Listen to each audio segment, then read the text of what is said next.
Welcome to கலாஸ் கறிவேட். எல்லோரும் நல்லா இருக்கீங்களா?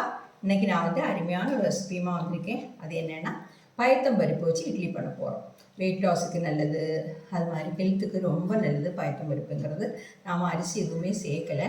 இட்லி வந்து நிறைய ரெசிபிஸ் நான் வந்து அப்லோட் பண்ணியிருக்கிறேன். இட்லியில் இப்போ வந்து ஒரு பொடி இட்லி வந்து அப்லோட் பண்ணியிருந்தேன். அதே மாதிரி கோதுமை மாவில் இட்லி, கோதுமையை ஊற வச்சு அரைச்சி இட்லி பண்ணக்கூடியது, அதுவும் நல்ல டேஸ்ட்டாக இருந்தது. உடம்புக்கு ரொம்ப நல்லது. அதோட தவிடெல்லாம் போகாமல் நம்ம ஹெல்த்தியாக பண்ணக்கூடியது. அது மாதிரி ராகி இட்லி, நிறைய டைப் இட்லி, பச்சை பயிர் வச்சு அந்த மாதிரி இட்லி எல்லாமே பண்ணியிருக்கிறேன். அதெல்லாம் இடையில எடுத்து பாருங்கள், பார்த்து ட்ரை பண்ணுங்கள். எல்லாமே அருமையாக இருக்கும். இந்த பாசிப்பருப்பு பயத்தம்பருப்பு வச்சு நம்ம தோசையும் பண்ணலாம்.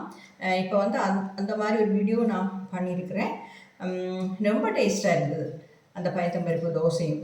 ஓகே, அப்போ மாற்றி நாம் இப்படி பண்ணி சாப்பிட்லாமே. ஹெல்த்துக்கு ரொம்ப நல்லது. அரிசியும் வந்து நம்ம கம்மியாக யூஸ் பண்ணலாம். இப்போ எல்லாருமே அரிசி வந்து ரொம்ப கம்மியாக யூஸ் பண்ணுறது தான் பார்க்குறாங்க. ஏன்னா வயிற்று கார்பு ரொம்ப குறைக்கணுங்கிறதுக்காக. அதனால் இந்த மாதிரி வெரைட்டியாக நம்ம பிரேக்ஃபாஸ்ட்டுக்கான டின்னருக்கானாலும் ஒவ்வொன்றா செஞ்சு சாப்பிட்லாம். ஓகே, வாங்க அதை எப்படி பண்ணுறதுங்கிறது பார்க்கலாம். ஹெல்த்தியான ஒரு பிரேக்ஃபாஸ்டானா இருக்கும், டின்னருக்குனாலும் நாம் வந்து சாப்பிட்றதுக்கு ரொம்ப நல்லாயிருக்கும். இது கூட வந்து கார சட்னி, இந்த மாதிரி சிக்கன் கறி அந்த மாதிரிலாம் வச்சு சாப்பிட்றதுக்கு ரொம்ப நல்லாயிருக்கும். எங்கள் வீட்டில் நீங்கள் சாம்பார் தான் பண்ணியிருக்கிறேன். பாருங்கள், ஒரு நாள் எடுத்து காட்டுறேன். சாஃப்டாக இருக்குது பார்த்தீங்களா? கட்டாயம் நீங்கள் ட்ரை பண்ணி பாருங்கள். உடம்புக்கு ரொம்ப நல்லது. டயபெட்டிக் பேஷண்ட்ஸுக்கு மட்டும் இல்லை, வெயிட் லாஸுக்கு.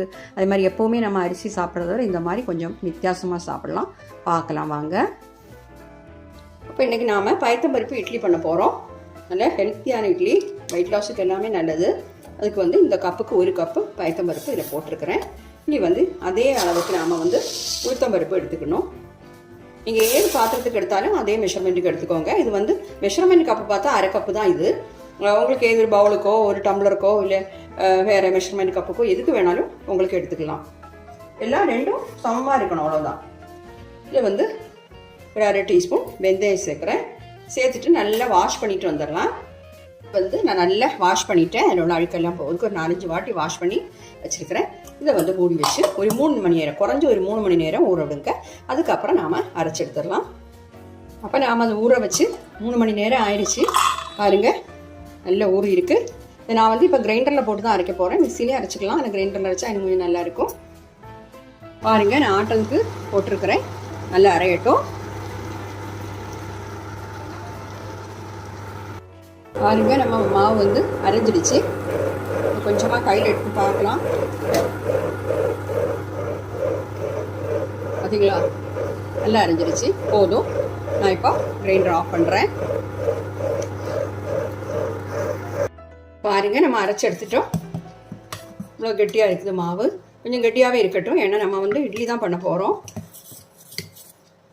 இது வந்து நீங்கள் குறைஞ்சது 6 மணி நேரத்துலேருந்து 8 மணி நேரம் வரைக்கும் இதை வந்து இந்த மாவு புளிக்கிறதுக்காக வச்சுருக்கணும். அப்போ தான் இட்லி வந்து நல்லா இருக்கும்.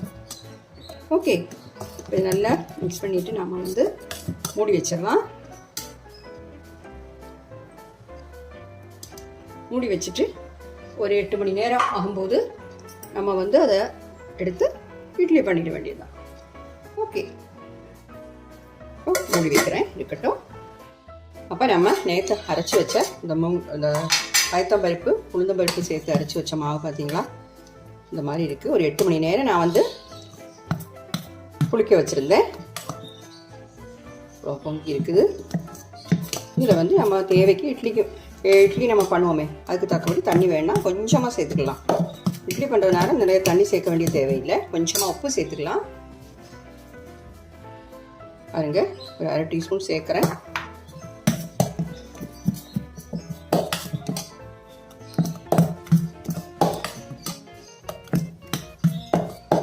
சொட்டு தண்ணி வேணால் சேர்த்துக்கலாம்.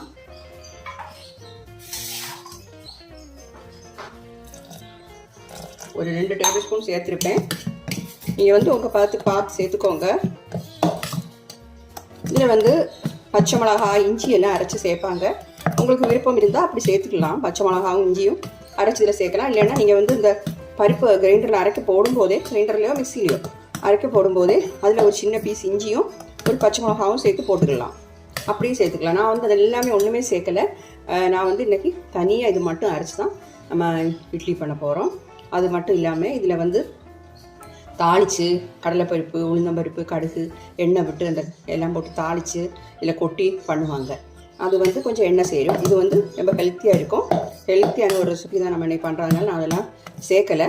உங்களுக்கு விருப்பம் இருந்தால் அப்படி தாளித்து கொட்டி அதை சேர்த்துக்கலாம். ஓகே, நான் வந்து இட்லி தட்டு எடுத்துக்கிறேன். இதில் கொஞ்சமாக ஆயில் வந்து இந்த மாதிரி யூஸ் பண்ணிவிட்டு நம்ம விட்டு கொடுக்கலாம். ஒரு சொட்டு சேர்த்தா போதும் ஆயில், நிறையெல்லாம் நீங்கள் சேர்க்கண்டா. ஆயில் இதில் வந்து அப்ளை பண்ணாட்டாலும் ஒன்றும் பிரச்சனை இல்லை. ஆனால் அப்ளை பண்ணால் கொஞ்சம் நல்ல ஷேப்பாக சீக்கிரமாக நம்மளுக்கு இட்லியில் விழுந்து கிடைக்கும். அதுக்கு வேண்டி தான் நம்ம இப்படி பண்ணுறோம். ஓகே, நீ வந்து இதில் மாவு ஊற்றி வச்சிடலாம்.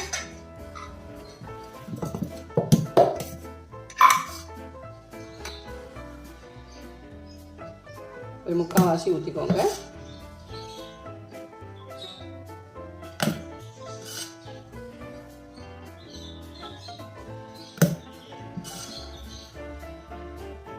மீதி உள்ளதுலேயே நான் இந்த மாதிரி விட்டு வச்சிடுறேன். பாருங்கள், நான் எல்லாத்தையும் விட்டு வச்சுட்டேன். வேக வச்சிடலாம். கேஸ் ஆன் பண்ணி இந்த மாதிரி இட்லி பாத்திரத்தில் தண்ணி வச்சுருக்கிறேன். ஸ்டீமர் வச்சு வேக வச்சிடலாம்.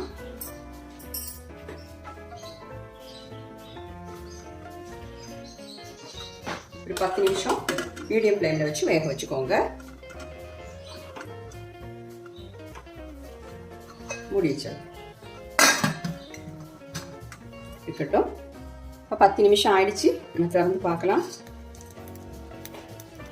பாருங்க, வெந்துடுச்சு. 10 நிமிஷம் என்னன்னு வெந்திருக்கும். இல்லைன்னா நீங்கள் ஒரு ஸ்டிக் ஏதாவது வச்சு இப்படி பார்த்துக்கோங்க வெந்திருக்கான்னு. ஓகே, ஃப்ளேம் ஆஃப் பண்ணுறேன். இதை ஆற வச்சுட்டு ஆறுனதுக்கப்புறம் நம்ம பிளேட்டில் மாற்றிக்கலாம். பாருங்க, நம்ம இட்லி வந்து நல்லா ஆறடிச்சு எடுத்துடலாம்.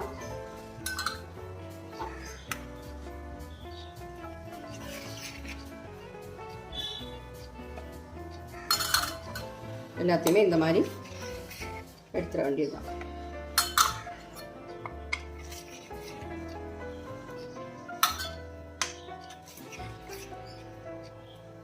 ஓகே, நான் மீதி உள்ளதை இந்த மாதிரி எடுத்துடுறேன். பாருங்கள், அருமையான பயத்தம்பருப்பு இட்லி சூப்பராக கிடச்சிருக்கு. நீங்கள் கட்டாயம் ட்ரை பண்ணி பாருங்கள். உடம்புக்கு ரொம்ப நல்லது. இந்த உளுந்தும் இந்த பயத்தம்பருப்பு வந்து உடம்புக்கு அவ்வளோ நல்லது. கட்டாயம் ட்ரை பண்ணி பார்த்து உங்கள் ஃபீட்பேக்கை தெரியுங்க. இது கூட வந்து உங்களுக்கு கார சட்னி அப்படி ஏதாவது காரமாக உள்ளதை சாப்பிட்டா இன்னும் கொஞ்சம் நல்லாயிருக்கும். ஓகே, நான் வந்து எனக்கு சாம்பார் தான் வச்சுருக்கிறேன். ஒன்று எடுத்து உங்களுக்கு காட்டுறேன். பாருங்கள், சாஃப்டாக அருமையாக இருக்கும். ஹெல்த்துக்கு ரொம்ப நல்லது. எப்போவுமே நம்ம அரிசியை சாப்பிட்றத விட இந்த மாதிரி இடையில பண்ணி சாப்பிட்டா ரொம்ப நல்லது.